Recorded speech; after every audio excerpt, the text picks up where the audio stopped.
नमस्कार, मैं मंगलेश्वर ठाकरे, सहायक प्राध्यापक भौतिक शास्त्र, उच्च शिक्षा विभाग, मध्य प्रदेश। आज हम लोग जो टॉपिक पढ़ने जा रहे हैं वह न्यू एजुकेशन पॉलिसी के अंतर्गत जो सिलेबस में बदलाव हुआ है उसमें जो सेकंड पेपर है, द्वितीय प्रश्न पत्र है, उसका जो 4th चैप्टर है उससे संबंधित है।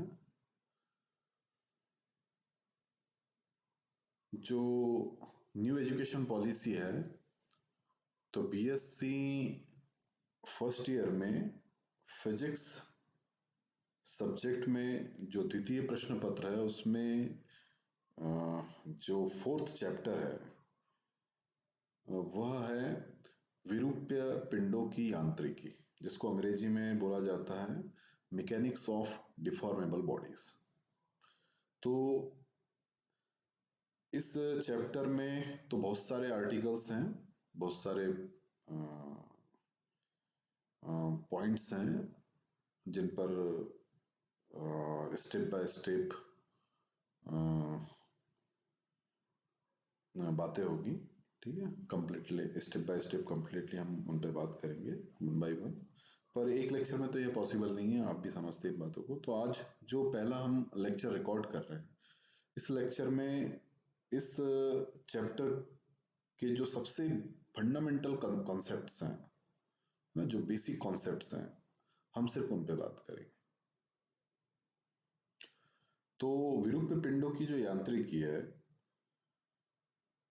इसको द्रव्यों के सामान्य गुणधर्म इस नाम से भी परिभाषित किया जाता है, और साथ ही साथ इसको पदार्थों के यांत्रिकीय गुणधर्म इस तरीके से भी परिभाषित किया जाता है। ठीक है, हालांकि पदार्थों के यांत्रिक गुणधर्म की यदि हम बात करें, mechanical properties of the materials की यदि हम बात करें, तो बहुत सारी मैकेनिकल प्रॉपर्टीज होती है मटेरियल्स की। पर आपका जो यह चैप्टर है, इस चैप्टर में सिर्फ एक ही मैकेनिकल प्रॉपर्टी पर हमारा फोकस है, उसी के आसपास ये पूरा का पूरा चैप्टर घूमता है, और वह मैकेनिकल प्रॉपर्टी है इलास्टिसिटी। हिंदी में इसको प्रत्यास्थता कहते हैं। तो जो मटेरियल्स हैं या मटेरियल से जो objects, different type of objects जो हमारी लाइफ में इंजीनियरिंग के थ्रू या साइंस के थ्रू या हमारी जो जनरल लाइफ है उसमें जिस भी तरीके से ये ऑब्जेक्ट्स हमारी लाइफ में आते हैं, तो इन ऑब्जेक्ट्स की बहुत सारी प्रॉपर्टीज होती हैं, बहुत सारी मैकेनिकल प्रॉपर्टीज होती है, बहुत सारी फिजिकल प्रॉपर्टीज होती हैं। पर उसमें से इस चैप्टर में सिर्फ और सिर्फ हम प्रत्यास्थता, जिसको कि अंग्रेजी में इलास्टिसिटी कहते हैं, उस पर हमारा फोकस रहेगा। और प्रत्यास्थता को समझने के लिए, इलास्टिसिटी को समझने के लिए जो दो बेसिक फिजिकल पैरामीटर्स हैं, है ना, जो मतलब very fundamental concepts to the chapter, I will say very fundamental concepts to the chapter. ये जो हमारा चैप्टर है, इसके लिए जो सबसे बेसिक कॉन्सेप्ट्स हैं, बेसिक फिजिकल पैरामीटर्स हैं, वे हैं स्ट्रेस और स्ट्रेन। स्ट्रेस को हिंदी में प्रतिबल कहते हैं और स्ट्रेन को हिंदी में विकृति कहते हैं। ठीक है, तो ये प्रतिबल और विकृति, स्ट्रेस और स्ट्रेन, है ना, इस पर ही हमारा आज फोकस होगा। ये जो लेक्चर मैं रिकॉर्ड कर रहा हूँ, इसमें हमारा जो फोकस है इन दो भौतिकी राशियों पर ही रहेगा। कहने का मतलब यह है कि किस तरीके से इन दोनों भौतिकी राशियों को परिभाषित किया जाता है, गणित की सहायता से किस तरीके से इनको एस्टेब्लिश किया जाता है। ठीक है,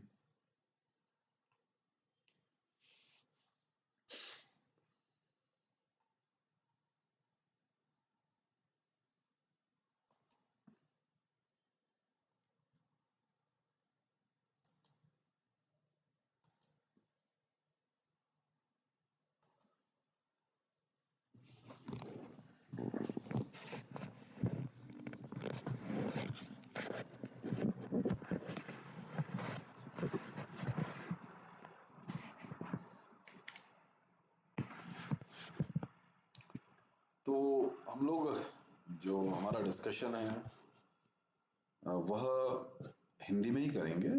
जरूरत के अनुसार अंग्रेजी का भी प्रयोग करेंगे, पर लिखेंगे हम अंग्रेजी में ही। जो भी डेरिवेशन होगा, जो भी डेफिनेशंस है, जो टर्मिनोलॉजीज है, वो सब हम इंग्लिश की यूज करेंगे। ठीक है। लेक्चर रिकॉर्ड करने का जो मेरा मुख्य उद्देश्य है, वो जो 12th तक के हिंदी मीडियम में पढ़ने वाले जो बच्चे हैं उनको उनके लिए मैं ये लेक्चर्स रिकॉर्ड कर रहा हूँ। और मैं यह नहीं चाहता कि वे आगे की भी पढ़ाई जो है वो हिंदी में ही करें, क्योंकि साइंस में और इंजीनियरिंग में दिक्कत आती है यदि आप हायर स्टडीज जो है, हायर स्टडी के यदि आप हिंदी में प्रेफर करते हैं, तो स्टडी मटेरियल्स हिंदी में मिल पाना बड़ा मुश्किल होता है। फिलहाल इतना मतलब अनुकूल माहौल नहीं है हिंदुस्तान में साइंस और इंजीनियरिंग में हिंदी मीडियम से हायर स्टडीज करने के लिए। ठीक है। तो हम हिंदी में बातें करेंगे, पर लिखेंगे टर्मिनोलॉजीज जो है और जो राइटिंग वर्क है वो सब हम इंग्लिश में ही करेंगे। ठीक। तो हमारा जो सब्जेक्ट जो चैप्टर है, ये 4th चैप्टर है 2nd पेपर का। ठीक है। न्यू एजुकेशन पॉलिसी के अंतर्गत फिजिक्स के लिए जो सिलेबस प्लान किया गया है, उसमें पहले की तरह 2 पेपर्स हैं। और ये जो चैप्टर हम पढ़ने जा रहे हैं, ये जो दूसरा पेपर है, 2nd पेपर, उसका ये 4th चैप्टर है। और इसका जो नाम है वो है मैकेनिक्स ऑफ डिफॉर्मेबल बॉडीज।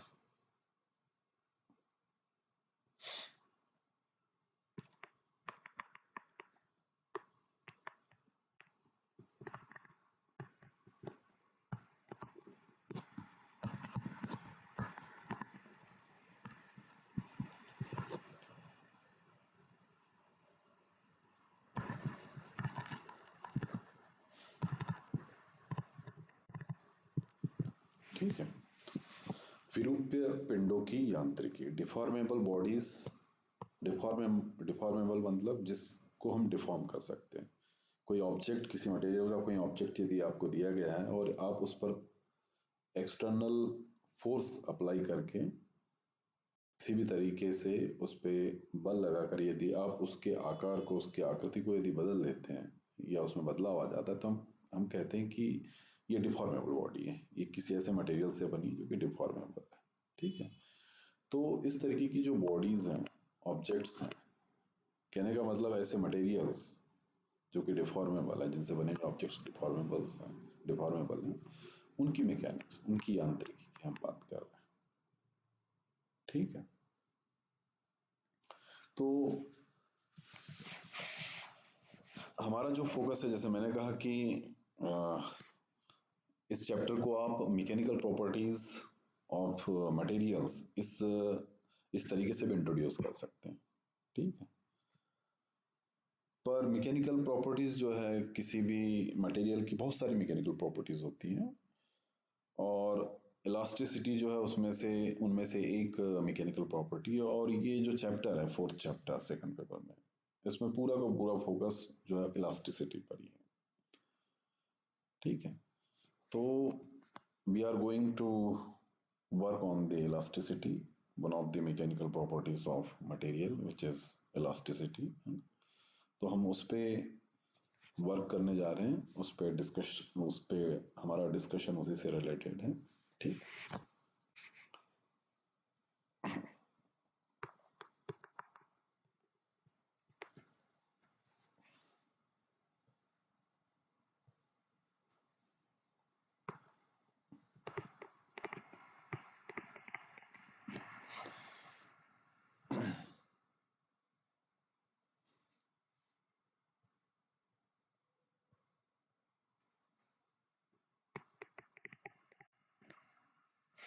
तो इलास्टिसिटी, हिंदी में इसको प्रत्यास्थता कहते हैं। ठीक है। तो प्रत्यास्थता क्या होती है, इलास्टिसिटी क्या होती है, पहले तो हम इस पर बात कर लेते हैं। ठीक है। सपोज आपको कोई ऑब्जेक्ट दिया हुआ है, ठीक है, डेफिनेटली वो ऑब्जेक्ट जो है किसी मटेरियल से बना होगा। ठीक है, अब यदि आप उस ऑब्जेक्ट पर किसी भी तरीके से फोर्स अप्लाई करके, अब किसी भी तरीके से कहने का मतलब हमारे पास फोर्स अप्लाई करने के कई तरीके हो सकते हैं। ठीक है, अब वो इस बारे में हम बाद में बात करेंगे। तो किसी भी तरीके से आप उस ऑब्जेक्ट पे फोर्स अप्लाई करके यदि उसके आकार को बदल देते हैं और फोर्स अप्लाई करते हैं, उसके आकार में परिवर्तन हो जाता है, फिर आप जो आपने जो एक्सटर्नल फोर्स उस पर अप्लाई किया है उसको आप रिमूव कर देते हैं, उसको हटा देते हैं। तो यहाँ पर दो एक्सट्रीम कंडीशंस पॉसिबल है। एक तो यह कि उसके आकार में जो बदलाव हुआ है वो स्थायी रहेगा, ठीक है, या फिर जो ऑब्जेक्ट है अपना जो पुराना आकार है उसको वो गेन कर लेगा। तो यदि वो अपने पुराने आकार को गेन कर लेती है बॉडी, तो हम कहते हैं कि यह बॉडी जिस मटेरियल से बनी हुई है वो एक इलास्टिक मटेरियल है। और यदि ऐसा नहीं होता है, जो पहली एक्सट्रीम कंडीशन उन्होंने बात की कि उसके आकार में जो परिवर्तन हो गया है वो फोर्स रिमूव करने पर भी जस का तस बना हुआ है, तो हम कहते हैं कि it is a plastic body, है ना। ये जो बॉडी है, ये जो ऑब्जेक्ट है किसी प्लास्टिक मटेरियल से बनी हुई। ठीक है, तो प्लास्टिसिटी जो है वो इलास्टिसिटी का जस्ट अपोजिट है। If elasticity is very low, we say the object is made by the plastic material। और यदि हम कहते हैं कि प्लास्टिसिटी बहुत कम है, तो इसका मतलब ये है कि इलास्टिसिटी बहुत ज़्यादा है। तो यदि हम इलास्टिसिटी के बारे में बात कर रहे हैं तो प्लास्टिसिटी के बारे में भी बात हो जाती है। ठीक है, तो इलास्टिसिटी जो है वो एक ऐसी प्रॉपर्टी है कि जिसकी वजह से कोई भी ऑब्जेक्ट अपना जो आकार है, जो आकृति है, उसको प्राप्त करने की कोशिश करता है ना। It tries to gain its original या its initial, we can't say original, है ना, its initial shape, either shape और साइज, है ना। ठीक है, तो इलास्टिसिटी जो है,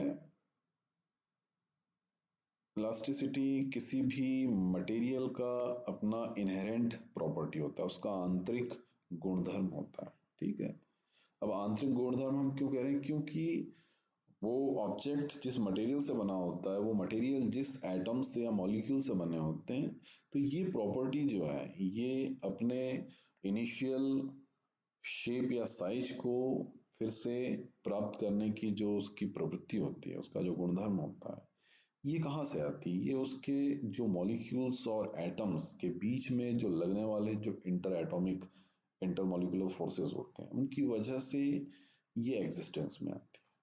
तो कुल मिला के इलास्टिसिटी जो है वो किसी भी ऑब्जेक्ट का, किसी मटेरियल का इनहेरेंट प्रॉपर्टी होता है, आंतरिक गुणधर्म होता है। ठीक है,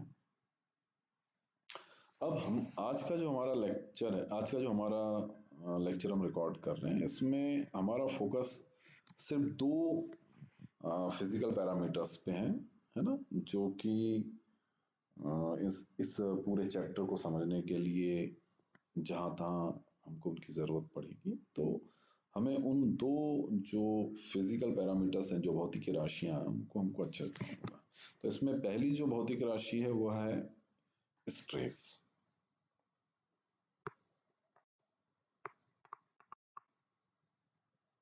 ठीक है, और दूसरी जो है वो है स्ट्रेन। ठीक है ना, स्ट्रेस और स्ट्रेन। स्ट्रेस को हिंदी में प्रतिबल कहते हैं, स्ट्रेन को हिंदी में विकृति कहते हैं। ठीक है, अब स्ट्रेस को समझने के लिए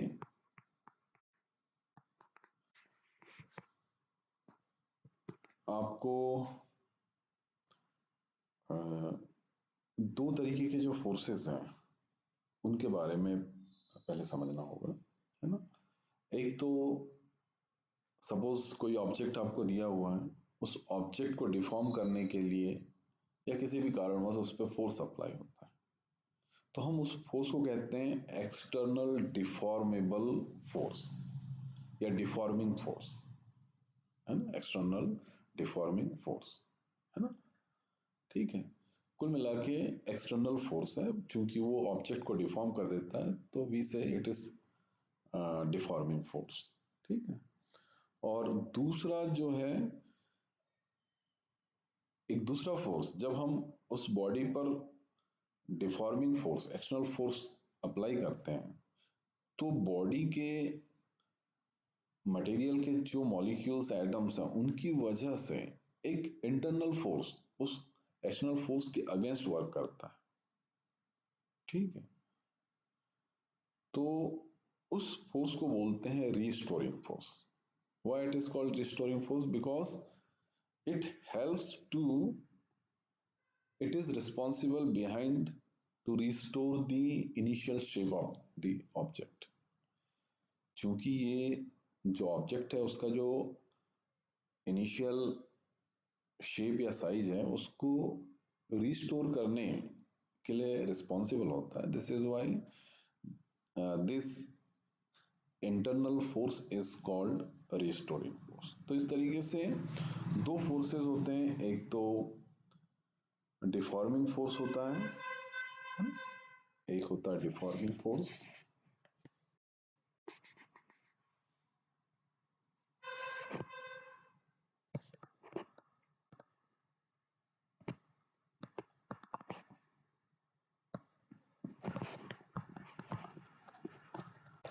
और दूसरा होता है रिस्टोरिंग फोर्स। दूसरा फोर्स होता है रिस्टोरिंग फोर्स।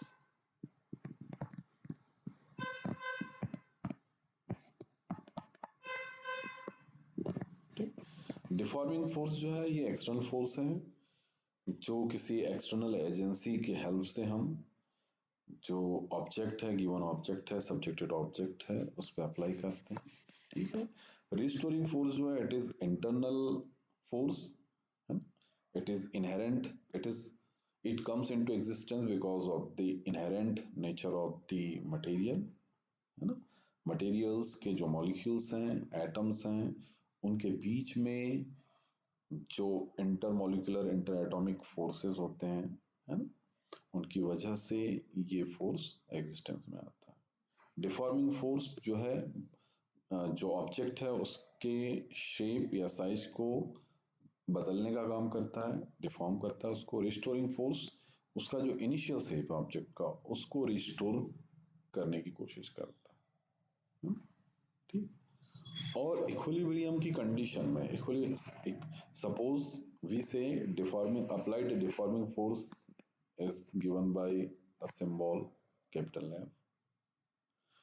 तो इक्विलिब्रियम की कंडीशन में, है ना, संतुलन अवस्था में, संतुलन अवस्था से मतलब ये है कि सपोज किसी ऑब्जेक्ट पे आपने एक्सटर्नल डिफॉर्मिंग फोर्स अप्लाई किया, जितना अप्लाई करना था कर दिया, उसका जितना भी मैग्नीट्यूड है, उसका जो भी डायरेक्शन है, फिर वो फिक्स है। उसके बाद क्या होगा कि उस बॉडी के शेप या साइज या दोनों में ही बदलाव होना चालू होगा। वो बदलाव एक समय तक होगा और उसके बाद फिर कोई बदलाव नहीं होगा, ठीक है। कब तक? जब तक कि आप फोर्स जो है उसका मैग्नीट्यूड और डायरेक्शन दोनों या दोनों में से किसी एक को में कोई वेरिएशन नहीं करते। सपोज आपका जो फोर्स है उसका मैग्नीट्यूड, डायरेक्शन, कहने का मतलब फोर्स जो है एक्सटर्नल डिफॉर्मिंग फोर्स वो कांस्टेंट है, तो कुछ समय के बाद जो ऑब्जेक्ट है उसमें जो डिफॉर्मेशन है एक समय तक होगा, उसके बाद में फिर स्थिर हो जाएगा, फिर और ज्यादा डिफॉर्मेशन नहीं होगा। तो इस कंडीशन को कहते हैं इक्विलिब्रियम की स्टेट, साम्य अवस्था या संतुलन की अवस्था भी कह सकते हैं, ठीक है। तो उस स्टेट ऑफ इक्विलिब्रियम में क्या होता है कि जो इंटरनल रिस्टोरिंग फोर्स है वो किसके इक्विवेलेंट होता है? एक्सटर्नल डिफॉर्मिंग फोर्स के इक्विवेलेंट होता है ना। ये बात ध्यान रखने की जरूरत है, क्योंकि इसी के आधार पे हम स्ट्रेस को डिफाइन करेंगे, ठीक है। अब स्ट्रेस क्या है? स्ट्रेस है रेशो दो फिजिकल पैरामीटर का। एक तो रिस्टोरिंग फोर्स का, stress is what?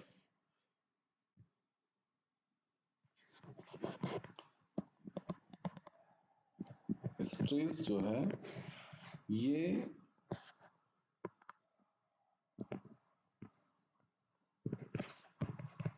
Restoring force और जो रिलेटेड क्रॉस सेक्शनल एरिया है, जो respective related cross sectional area of the object है ना, जो ऑब्जेक्ट है उसका वो क्रॉस सेक्शनल एरिया जो कि इस रिस्टोरिंग फोर्स से रिलेटेड है। अब कैसे रिलेटेड है ये जब हम डिटेल में डिस्कस करेंगे स्ट्रेस की अलग अलग कैटेगरीज को तो ये क्लियर हो जाएगा। तो that area which is related to this restoring force है ना। तो stress is what, stress is ratio of restoring force and related area of the object. Related actually cross sectional area होता है उसका, बाद में बात करेंगे डिटेल। तो स्ट्रेस को इस तरीके से डिफाइन किया जाता है। बाद में जब हम और स्ट्रेस को डिटेल में डिस्कस करेंगे तो और भी अच्छे से आप लोगों को क्लियर हो जाएगा कि ये जो मैथमेटिकल इक्वेशन है ना, जो कि दो फिजिकल पैरामीटर्स, एक तो रिस्टोरिंग फोर्स और दूसरा रिलेटेड एरिया जो है ऑब्जेक्ट का उसका रेशियो है, ये क्या है और इसको ये किस तरीके से अलग अलग कंडीशंस में वर्क करता है। तो स्ट्रेस के लिए जो हम सिंबल यूज करते हैं वो सिग्मा होता है, स्मॉल सिग्मा होता है, ग्रीक अल्फाबेट्स में सिग्मा का फॉर्म होता है। रिस्टोरिंग फोर्स जो है in condition of the equilibrium, in state of the equilibrium it is exactly equal to the external deforming force. So we replace restoring force by the external deforming force. Suppose the related area of the object to the restoring force is capital A, then our equation to the stress is this.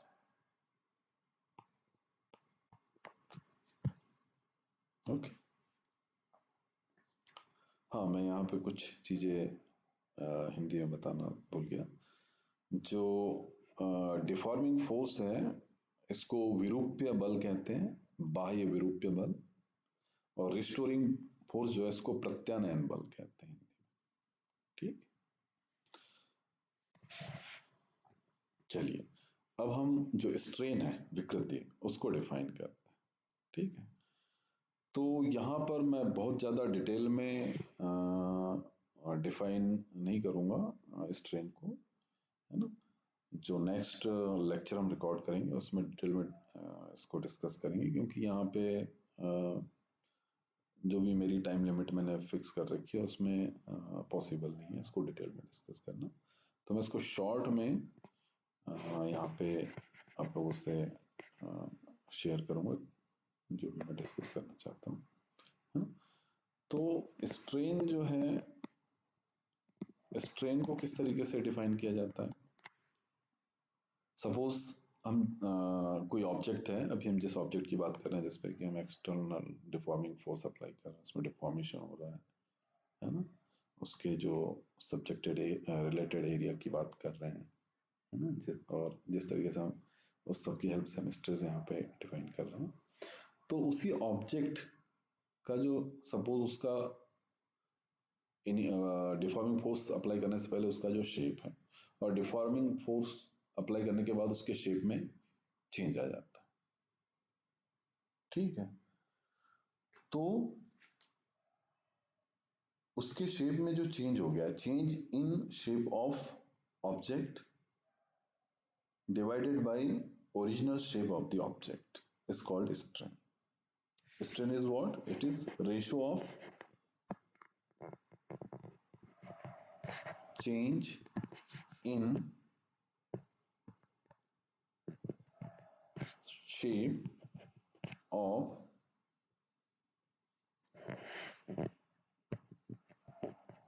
body. Strain is what? It is ratio of change in shape of body and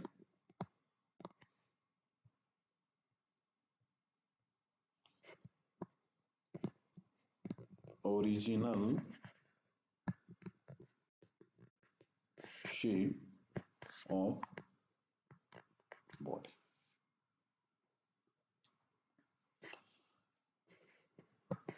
तो what is strain? Strain is ratio of change in shape of body to the original shape of body. जो विकृति है, विकृति क्या है? विकृति जो given object है, जो सब्जेक्टेड ऑब्जेक्ट है, subject of the deforming force, उस ऑब्जेक्ट के शेप में जो चेंज है और उसका जो ओरिजिनल शेप है, उन दोनों का रेशियो है। ठीक है, तो इस लेक्चर के लिए इतना ही बहुत है। बस कुछ और जरूरी बातें जो कि नेक्स्ट लेक्चर के लिए बेस का काम करेगी, वो मैं बस यहाँ पे बताकर इस लेक्चर को एंड करता हूँ। और वो बात है कि जो स्ट्रेस है और स्ट्रेन है, इनकी कम से कम जो कैटेगरीज हैं, 3 कैटेगरीज हमको डिस्कस करना होता है। ठीक है, स्ट्रेस जो है ये 3 तरीके का स्ट्रेस होता है। ठीक है, स्ट्रेन भी उसी से एसोसिएटेड 3 तरीके की स्ट्रेन होती है। फिर ये जो 3 कैटेगरीज है स्ट्रेस और स्ट्रेन की, फिर इससे हम अनेक प्रकार की परिस्थितियां जो है उनको डिस्कस कर सकते हैं। परिस्थितियां मतलब किसी भी ऑब्जेक्ट के डिफॉर्म होने की जो घटना। ठीक है, फिजिक्स में हम करते क्या है? हम फिजिक्स में घटनाओं का अध्ययन करते हैं, या तो प्राकृतिक घटना है या मानव निर्मित घटना है। ठीक है, फिजिक्स में हम प्राकृतिक और मानव निर्मित घटनाओं का क्रमबद्ध व्यवस्थित अध्ययन करते हैं, विश्लेषण करते हैं। ठीक है, किसकी सहायता से? गणित की सहायता से। तो डिफॉर्मेशन जो है, डिफॉर्मेशन भी एक घटना है जो प्राकृतिक रूप से भी घटित हो सकती है, और हम लैब में या वर्कशॉप में इसको घटित कर सकते हैं।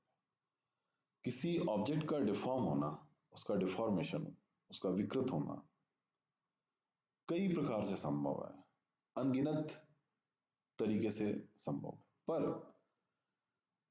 3 बेसिक तरीके, कम से कम 3 बेसिक तरीके ऐसे होते हैं जिनको यदि हमने समझ लिया, या जिनको हमने गणितीय तौर पे समझा दिया, या कहने का मतलब जिनके लिए हमने कुछ भौतिकी राशियां फिक्स कर दी, स्टेब्लिश कर दी, तो फिर हम किसी भी तरीके का जो डिफॉर्मेशन है, अनगिनत तरीके का जो डिफॉर्मेशन होने का जो की संभावना है, परिस्थितियां, उनको समझ सकते हैं, समझा सकते हैं, है ना, उन पे वर्क कर सकते हैं मैथमेटिकली, फिजिक्स के दायरे में, इंजीनियरिंग के दायरे में। ठीक है, तो अगले लेक्चर में और उसके बाद के जो मेरे लेक्चर्स हैं उसमें ये बात और भी अच्छे से आपको समझ में आ पाएगी कि मैं क्या कहना चाह रहा हूँ। तो अगले लेक्चर में हम 3 तरीके के जो स्ट्रेस हैं, है ना, प्रतिबल जो है, और जो 3 तरीके की विकृतियां हैं, स्ट्रेन है ना, उन पे बात करेंगे। ठीक है, तो आज के लिए इतना ही। ठीक, फिर से नमस्कार।